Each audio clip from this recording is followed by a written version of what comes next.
as you know, we are previewing teams here in the lead up to the World Cup. And first up today, it's Sri Lanka.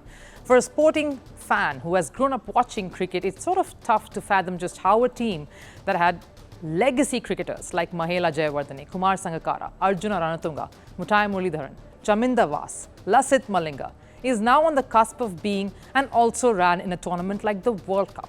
To sort of understand the growth of cricket and what the gentleman whom I mentioned earlier did to pull Sri Lanka into reckoning, you need context. Sri Lanka started playing cricket much later. So picture this, when India was on the cusp of lifting its first World Cup in 1983, Sri Lanka was just making its first steps and only attained the full membership as a test playing cricket nation. They in fact played their first test in 1982. And from there to winning a World Cup in 1996, even though it was in the subcontinent, is just a massive achievement. They even came close to lifting it again in 2007 when Australia faced them in the final, and of course in 2011 against India. Arjuna Ranatunga was a key member of the rise of Sri Lanka as a cricketing nation. He was a gritty leader who backed his boys to the hilt. Everyone remembers the refusal to play if Mutai Muralidharan was stopped from bowling. This was a fierce side, and Lions was a tag that suited them quite nicely. Coming from a small island nation, they punched above their weight and then moved on to become regulars and regular world beaters, producing some of the best in the business.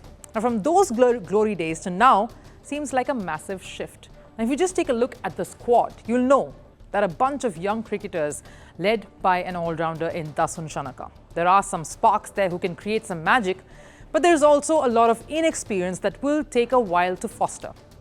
So let's decode this side then. Now I'm going with Jack in the Pack first. For me, it's Dunith Wellalage. He's young and so very promising. From whatever we saw of him at the Asia Cup, this boy is clearly fearless. He can take charge and take the attack to the opposition like he did against India, almost getting the Lankans to win the match from a dire position. And in the absence of their key all-rounder Waninda Hasaranga, Dunith could be a go-to man for the Lankan think tank. Now next up is the joker in the pack. Now for this one, I will go with another youngster who has just shot into limelight after his stint with the Chennai Super Kings. You know who I'm referring to, it's Matheesha Pathirana.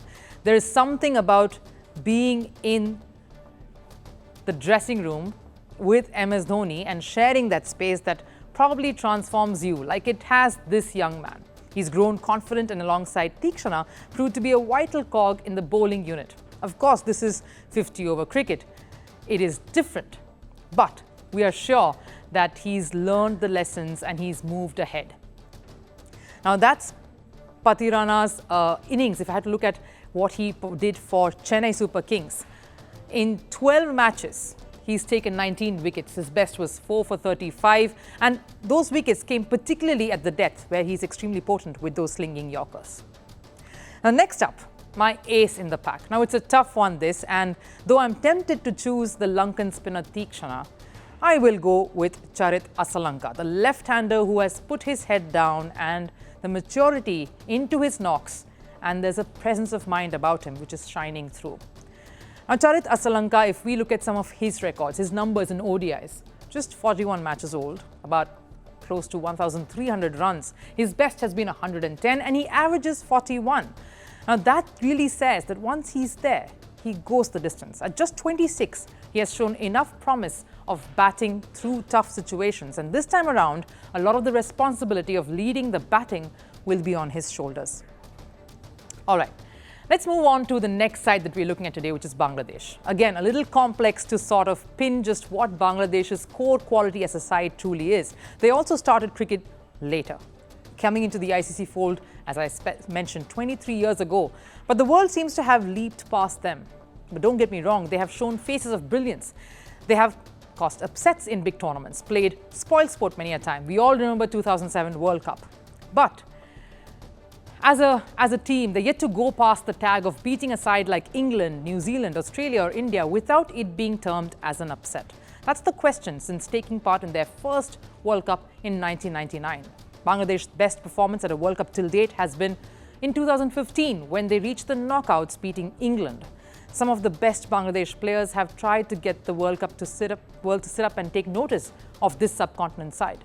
Over the last 2 decades, like Mashrafe Mortaza, Mohammad Rafiq, Abdur Razak, three of the biggest names who have not just made Bangladesh a strong cricket nation, but also put their own stamp on international cricket.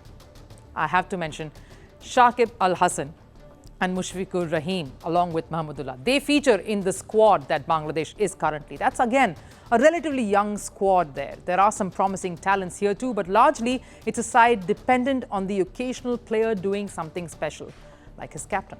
So let's go with our first pick, which is the ace card, and it's undoubtedly Shakib Al-Hasan. He's been the pillar for this team, and as captain now, the onus is doubly on him to deliver.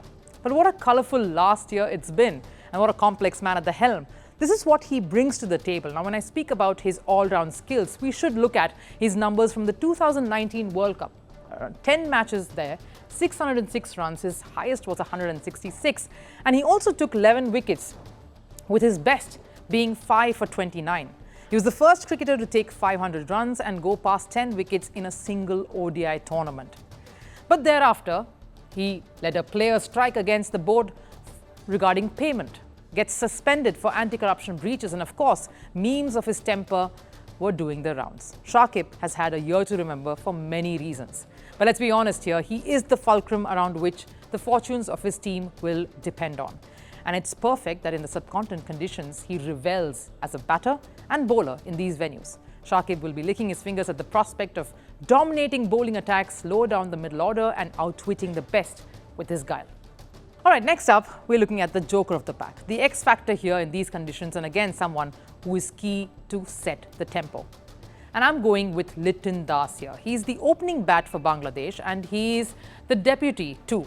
He's had a slow start to his career, but has slowly matured and moved up the ranks to shoulder the responsibility and the charge at the top of the batting lineup.